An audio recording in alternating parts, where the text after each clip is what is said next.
मैं देख रहा हूं जैसे चुनाव आगे बढ़ रहा है चरणों में, वैसे ही जनता अपने आप चुनाव लड़ रही है। और ये पहला लोकसभा का चुनाव मुझे देखने को मिला है जहां पहले चरण से जनता ने चुनाव अपने हाथ में ले लिया है। और लग तो ऐसा रहा है कि इस बार उत्तर प्रदेश में जो हवा चली है, ये जो माहौल बना है और जिस तरह का समर्थन मिलता चला जा रहा है इंडिया गठबंधन को, मुझे पूरा भरोसा है कि जब वोट खुलेंगे 4 जून को, तो भारतीय जनता पार्टी का उत्तर प्रदेश से तो सफाया होना तय है। यही भारतीय जनता पार्टी के लोग जिन्होंने समय समय पर हमें और रात को न जाने कितने बड़े बड़े सपने दिखाए हैं, और जब हम लोग पीछे मुड़ करके देखते हैं तो पाते हैं कि भारतीय जनता पार्टी की हर बात झूठी निकली और इनका हर वादा झूठा निकला। जो 10 साल में और लखनऊ के 7 साल की सरकार में जो हमारे किसानों को, नौजवानों को और आम लोगों को सुविधाएं मिल जानी चाहिए थी, ये सरकार ने सुविधाएं तो दूर, हमारे किसान और नौजवानों के भविष्य में संकट पैदा किया है। और ऐसा संकट पैदा किया है कि हमें और आपको इनको सबक सिखाना है। ये जो चुनाव होने जा रहा है, हम ये कह सकते हैं कि जिस तरीके से कभी समुद्र मंथन हुआ था, उसी तरीके से इस बार संविधान मंथन होने जा रहा है। और एक तरफ तो वो लोग हैं जो संविधान को बदलना चाहते हैं, लेकिन मैं देख रहा हूं जो संविधान बदलने के लिए निकले हैं, यही जनता उनको इस चुनाव में बदलने का काम करेगी। हम लोगों ने देखा है कि उत्तर प्रदेश के लोग और पूर्वांचल के खासकर लोग जब स्वागत करते हैं तो बहुत शानदार स्वागत करते हैं, लेकिन जब विदाई करते हैं तो बड़ी धूमधाम से विदाई भी करते हैं। जो लोग 2014 में आए थे, वो 2024 में उनकी विदाई होना तय है। और क्या नारा दे रहे थे वो लोग? नारा दे रहे थे 400 पार। जो लोग 400 पार का नारा दे रहे थे, बताओ 400 हार रहे हैं कि नहीं हार रहे हैं? न केवल हारने जा रहे हैं, बल्कि उनके नारे की बात तो हमें बाद में समझ में आई। ये लोग पहले से ही तैयारी में थे कि 400 सीटें नहीं जीतेंगे। क्या कह रहे थे? 400 पार।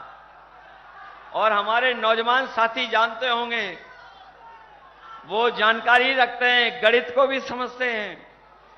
अगर कोई 400 पार कह रहा है तो बताओ 543 सीटों में 400 पार कितनी सीटें बनती हैं? अगर कोई कहे कि हम 400 पार सीटें जीतने जा रहे हैं, तो बताओ 543 में कितनी सीटें बचती हैं?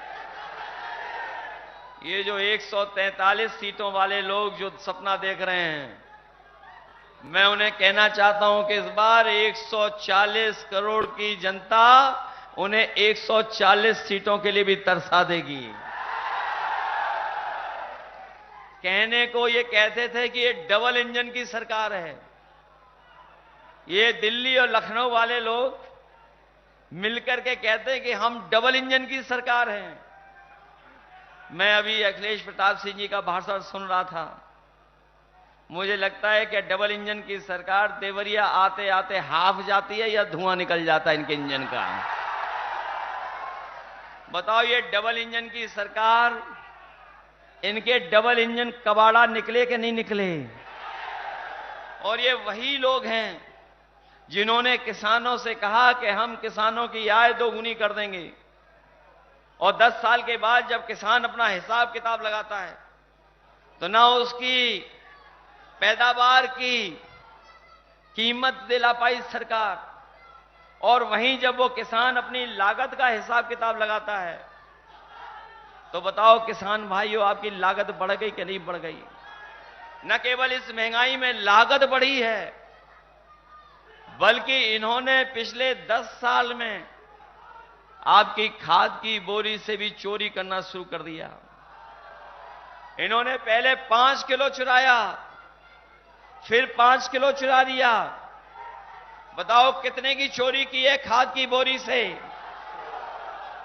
और मैं सोचता हूं कभी कभी कि ये बोरी की चोरी आखिर कहां से सीख करके आए हैं।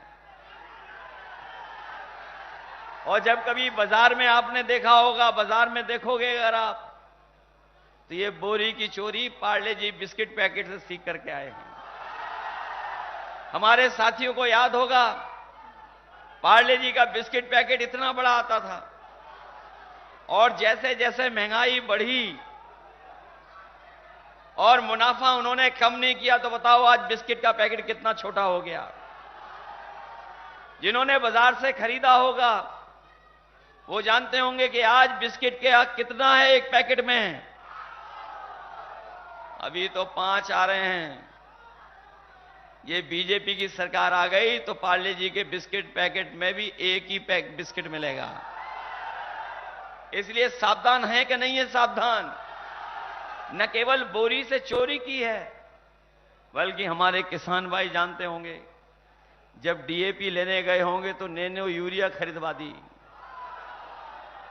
नैनो यूरिया खरीदवाई और ये कहा कि इस यूरिया के खरीदने के बाद, खेतीबाड़ी में डालने के बाद आपकी पैदावार बढ़ जाएगी।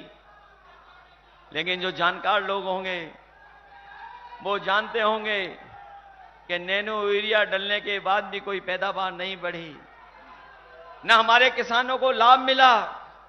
वहीं जिस तरीके से उद्योगपति भारत छोड़ करके भाग गए थे, वैसे ही नैनो यूरिया वाले भी भारत छोड़ करके भाग गए। इन्होंने न केवल किसानों को धोखा दिया, बल्कि हमारा नौजवान जानता होगा कि हर परीक्षा इनके पेपर लीक हो गए। जो भी परीक्षा नौजवान देने गया, उस परीक्षा का पेपर लीक हो गया। जिन लोगों ने हिसाब किताब लगाया होगा, 1-2 पेपर नहीं, बल्कि जितनी परीक्षा इस सरकार में हुई है सबका पेपर लीक हुआ है। और यहां तक कि हाल में ही जो अभी पुलिस की भर्ती हुई थी, जिसमें सरकार ने कहा कि हम सबसे बड़ी भर्ती करके दिखाएंगे, हमारे नौजवानों ने बड़ी तैयारी के साथ, मेहनत के साथ तैयारी की, फॉर्म भरा, और इस सरकार ने भरोसा दिलाया था कि जो परीक्षा होगी वो परीक्षा इतनी सुरक्षित होगी कि पेपर लीक नहीं हो पाएगा।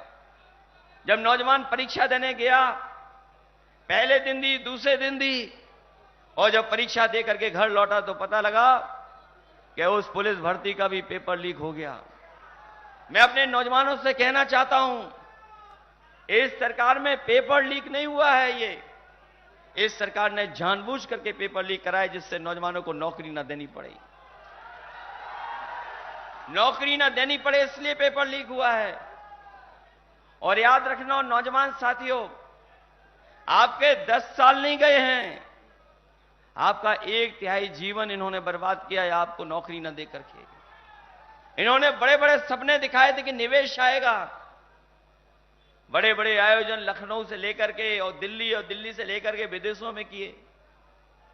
लेकिन आज जब हम पीछे मुड़ करके देखते हैं तो ये निवेश के नाम पर 0 रुपया जमीन पर पहुंचा है।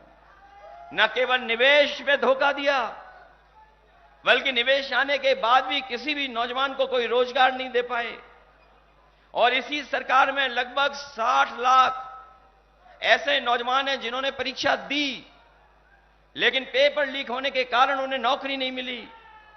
अगर हम 60 लाख बच्चों के केवल मां बाप जोड़ दें और उसको अगर हम गुणा कर करके देख लें, अगर एक परिवार में 3 लोग भी नाराज हैं जिन बच्चों के पेपर लीक हुए हैं, तो 60 लाख का गुणा 3 से अगर कर दें तो 1 करोड़ 80 लाख बनता है। और यही 1 करोड़ 80 लाख अगर हम 80 लोकसभाओं से भाग दे देंगे तो हर लोकसभा में 2,25,000 वोट बीजेपी का कम हो गया है। केवल नौजवानों के पेपर लीक होने की वजह से जो इनसे नाराज लोग हैं वो हर लोकसभा में 2,25,000 हैं। बताओ ये सरकार बचेगी कैसे? अगर कोई रास्ता हो इस सरकार का बचने का तो हमें बताएं आप।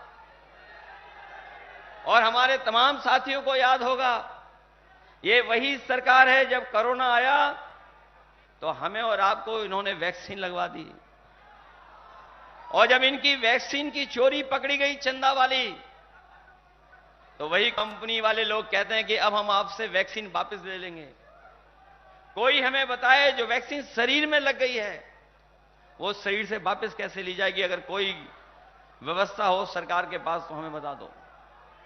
न केवल वैक्सीन वालों से चंदा लिया है, बल्कि आप जानते होंगे इलेक्टोरल बॉन्ड के नाम पर इन्होंने बड़े बड़े उद्योगपतियों कारोबारियों से पैसा वसूल लिया, चंदा वसूला इन्होंने।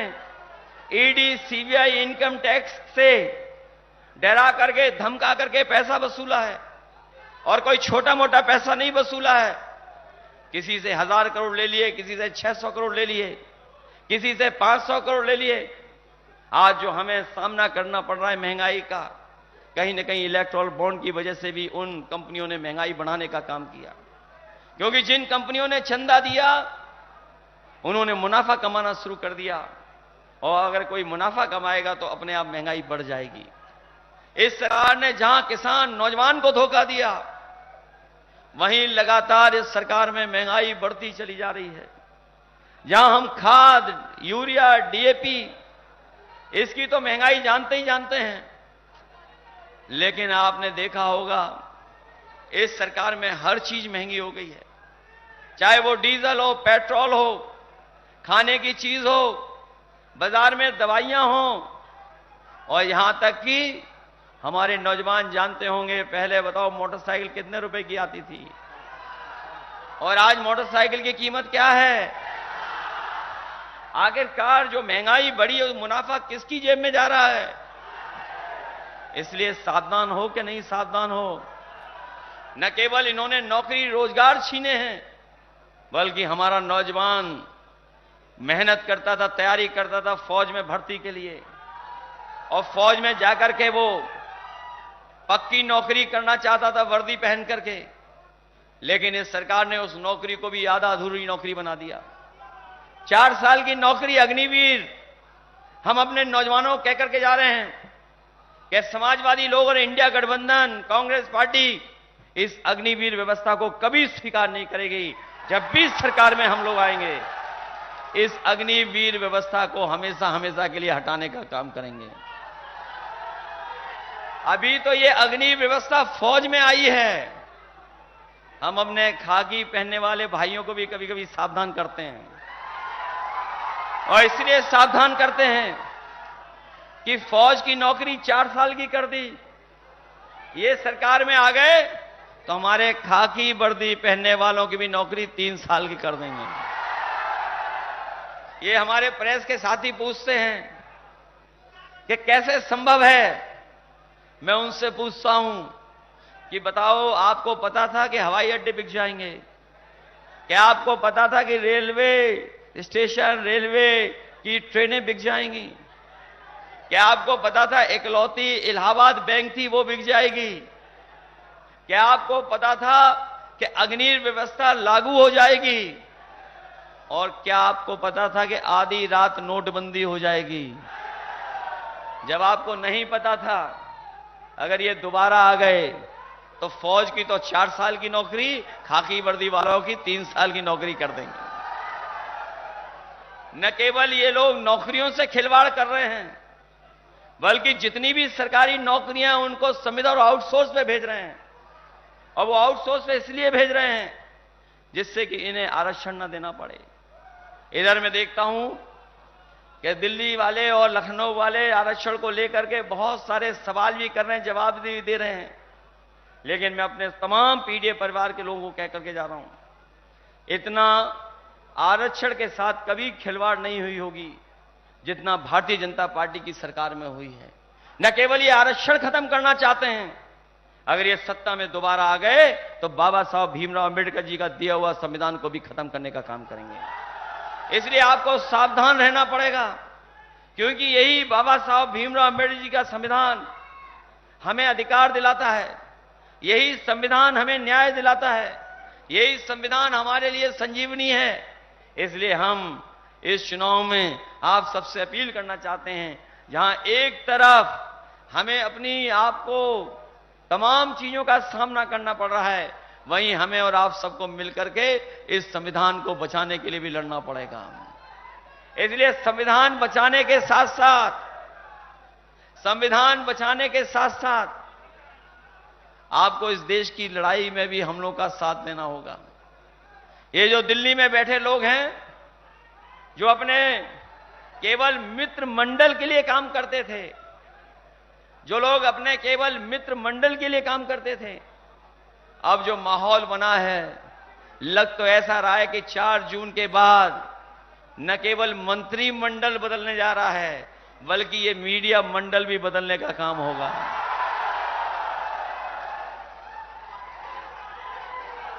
मंत्रिमंडल तो बदलेगा ही बदलेगा, लेकिन मीडिया मंडल भी बदलेगा। और मीडिया मंडल के साथ साथ आपको पता होगा कि इंडिया गठबंधन, कांग्रेस पार्टी और समाजवादी पार्टी ने तय किया है कि जिस तरीके से बड़े बड़े कारोबारी उद्योगपतियों का इन्होंने कर्ज माफ किया है, अभी तो सुनने में आता था 16 लाख करोड़, लेकिन अब हिसाब किताब फिर लगा है। पिछले 10 साल में भारतीय जनता पार्टी ने बड़े बड़े कारोबारी उद्योगपतियों का 25 लाख करोड़ से ज्यादा पैसा कर्ज का माफ किया है। और जब इन्होंने नियम बनाया तो नियम बनाया कि जिन लोगों ने भी बैंक से 5 करोड़ से ऊपर का कर्ज लिया है, उनका कर्ज माफ होगा। इसमें हमारा किसान और गरीब रह गया, उसका कर्ज माफ नहीं हुआ। हम अपने किसान भाइयों को और गरीब भाइयों को कह के जा रहे हैं, जो आपका बैंकों से लाखों का कर्जा है, उसको माफ करने का काम आने वाले समय में इंडिया गठबंधन करेगा।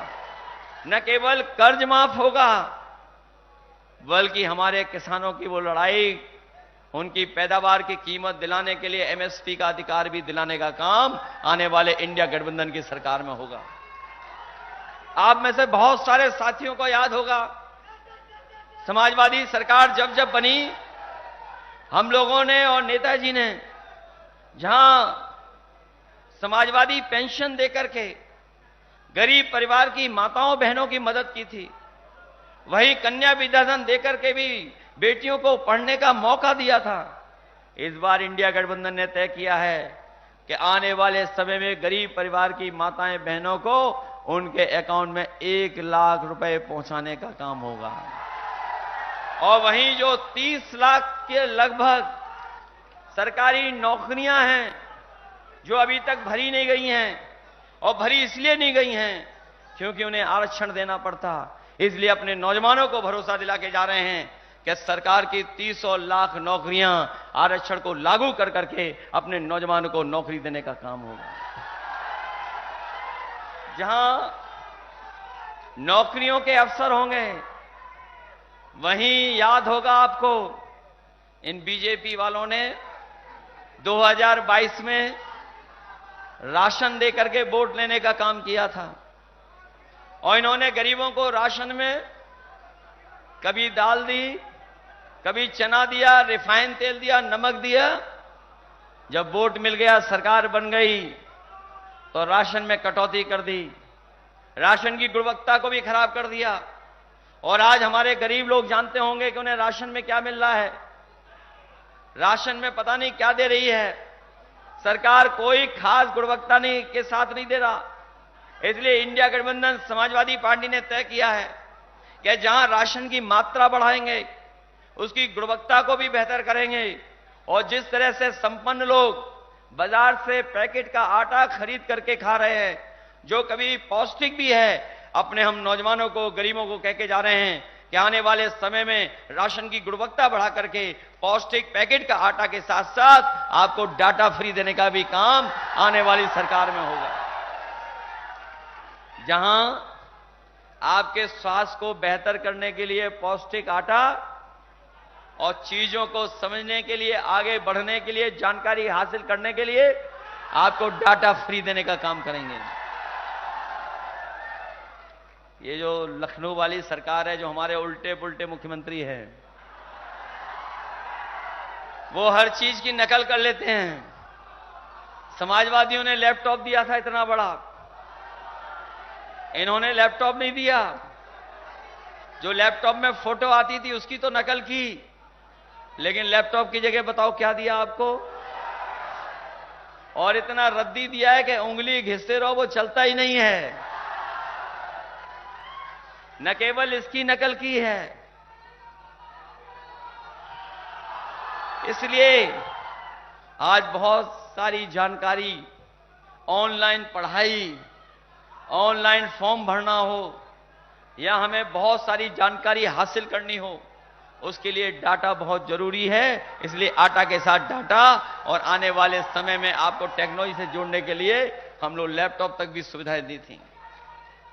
जो समाजवादियों ने एम्बुलेंस चलाई थी, वो एम्बुलेंस इन्होंने खराब कर दी।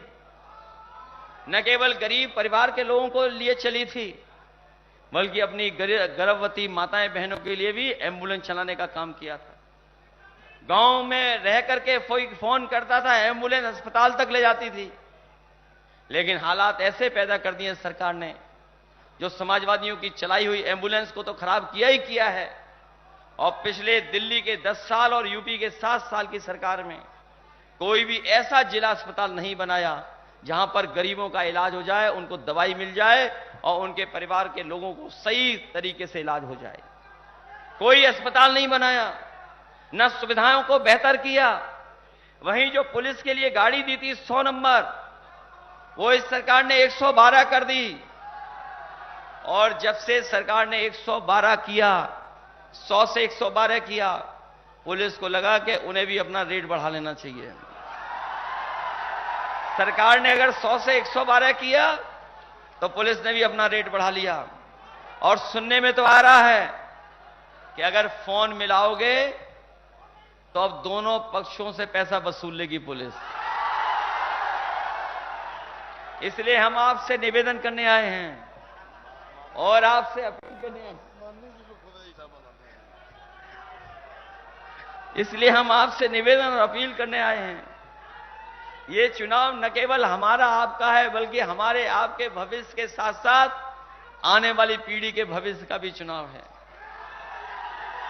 जो लोग मन की बात करते थे, जो मनमर्जी थे, मन की बात करते थे, हम उनसे कहना चाहते हैं कि अब मन की बात नहीं चलेगी, अब संविधान की बात चलेगी।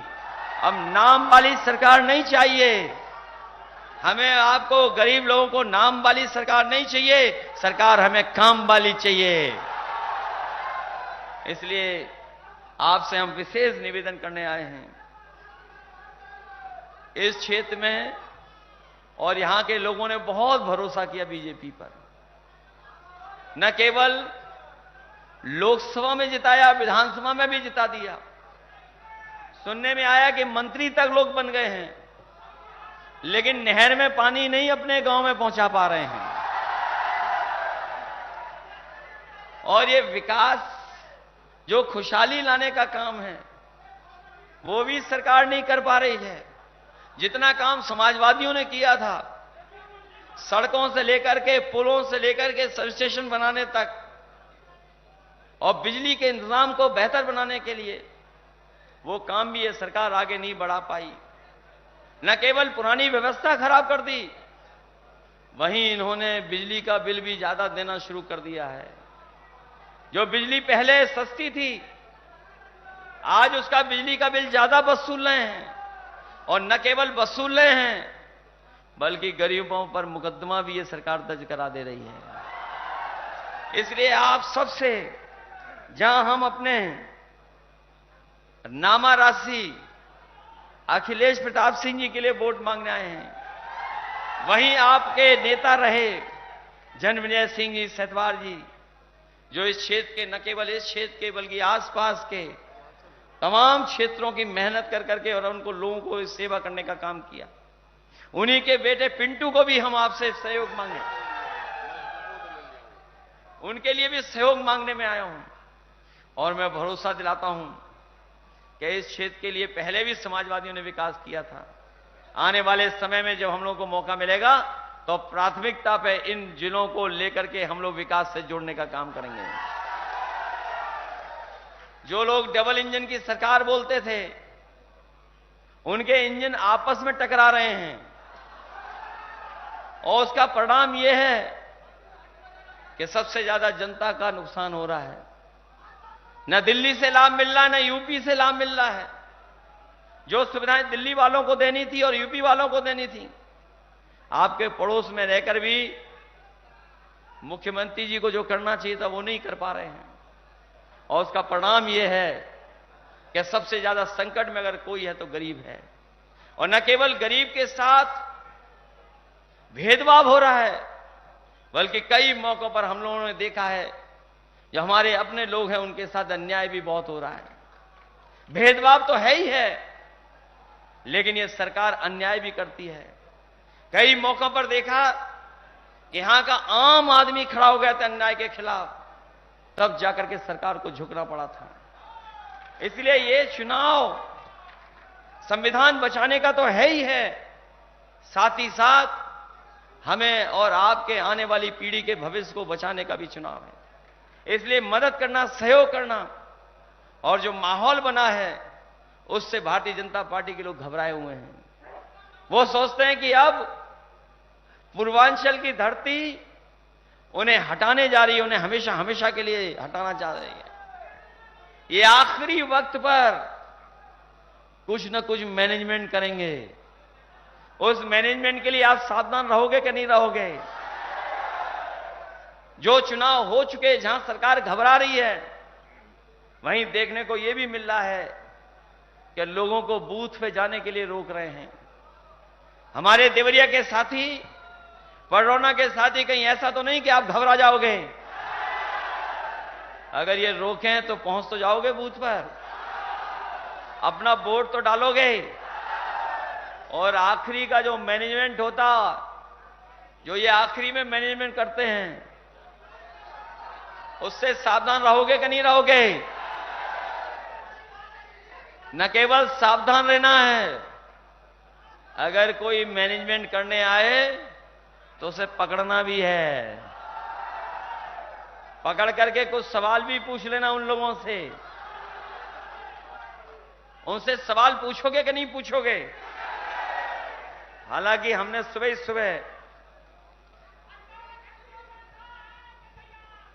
सुबह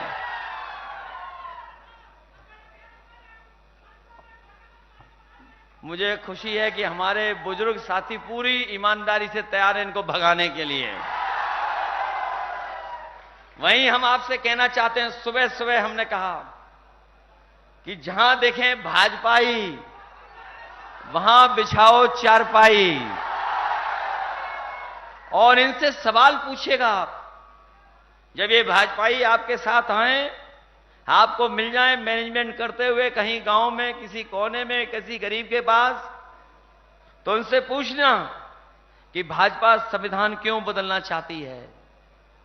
पहला सवाल उनसे यही पूछना कि भाजपा संविधान क्यों बदलना चाहती है, भाजपा आरक्षण क्यों खत्म करना चाहती है, भाजपा सामाजिक न्याय के लिए जातिगत जनगणना का विरोध क्यों करती है, भाजपा किसान विरोधी कानून बार बार क्यों लाती है, भाजपा ने किसानों को, कुचलने वालों को टिकट क्यों दिया है, भाजपा महिलाओं पर शर्मनाक अत्याचार करने वाले अपने पार्टी के लोगों को क्यों बचाती है, भाजपा पेपर लीक करा के युवाओं से नौकरी के अवसर क्यों छीन रही है। वैसे तो हमारे लखनऊ वाले मुख्यमंत्री जी के पास हमेशा बुलडोजर तैयार रहता है, लेकिन इधर देखा है जितने भी पेपर लीक वाले हैं वो सब भाजपाई हैं। उनके लिए आज तक बुलडोजर नहीं चालू हो पाया इनका। इसलिए नौजवान साथियों से पूछिएगा कि पेपर लीक करा के युवाओं से नौकरी के अवसर क्यों छीन रहे हैं।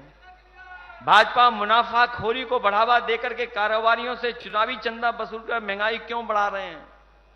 जिन लोगों ने इलेक्टोरल बॉन्ड के बारे में पढ़ा होगा, जाना होगा, वो जानते होंगे कि जब से इलेक्टोरल बॉन्ड की जानकारी जनता को हो गई है, तब से भारतीय जनता पार्टी के लोगों का बैंड बज गया है और उनकी पोल खुल गई है। जहां भाजपा कोरोना के समय पर हमें और आपको जानलेवा वैक्सीन जनता को क्यों लगवाना चाहती थी और क्यों लगवाई, बताओ। ये सवाल पूछोगे आप उनसे कि नहीं पूछोगे? जहां ये सवाल पूछोगे, वहीं मैं आपसे अपील करने आया हूं कि मन की बात करने वालों को सबक सिखा देना और उनसे कहना कि बहुत हो गई मन की बात, अब होगी संविधान की बात, और वही संविधान जो हमें और आपको अधिकार दिलाता है। इन्हीं शब्दों के साथ मैं आप सबसे बहुत बहुत धन्यवाद और आभार प्रकट करता हूं। मुझे उम्मीद है कि हमारे दोनों प्रत्याशी, एक तो अखिलेश प्रताप सिंह जी, दूसरे पिंटू सेठवार जी, इन दोनों साथियों की मदद करना, इन दोनों का सहयोग करना। एक एक वोट पिंटू के लिए साइकिल पर और हमारे नामा राष्ट्रीय अखिलेश प्रताप जी के लिए पंजे को मत भूलना। साइकिल वालों याद रखोगे आप? साइकिल वालों को याद है कि कौन है प्रत्याशी? इसलिए दोनों प्रत्याशियों की मदद करना और सहयोग करना। मुझे पूरा भरोसा है कि जब परिणाम आएगा 4 जून को, तो न केवल आपके लोकसभा के सांसद जीतेंगे, बल्कि दिल्ली में भी एक नई सरकार होगी, जो उनके मंत्रिमंडल भी बदलेगा, मित्र मंडल भी बदलेंगे और मीडिया मंडल भी बदलने का काम होगा। आप सबका बहुत बहुत धन्यवाद। और मैं इसी के साथ जो आज बहुजन समाज पार्टी को छोड़ करके समाजवादी पार्टी में आए हैं, राम आशीष माथुर जी और अजय कुमार मधेसिया, उन दोनों का स्वागत करता हूं। वहीं इनके साथ और भी सहयोगी साथी आए हैं, बहुत सहयोगी साथी आए हैं। हमें उम्मीद है कि बहुजन समाज के लोग भी हमारे साथ जुटेंगे। और मैं एक बात और कहूंगा अपने बहुजन समाज के लोगों से कि भारतीय जनता पार्टी ने और बीएसपी ने अंदर ही अंदर हाथ मिला रखा है। इसलिए संविधान बचाने के लिए हम अपने बहुजन समाज के लोगों से कहेंगे कि इंडिया गठबंधन की मदद करना, जिससे बाबा साहब का दिया हुआ संविधान हम लोग बचा सकें। संविधान बचेगा तो लोकतंत्र बचेगा, लोकतंत्र बचेगा तो हमारा देश बचेगा, और भाजपा हटेगी तो संविधान और लोकतंत्र दोनों बचेंगे। इन्हीं शब्दों के साथ आप सबका बहुत बहुत धन्यवाद और आभार प्रकट करता हूं।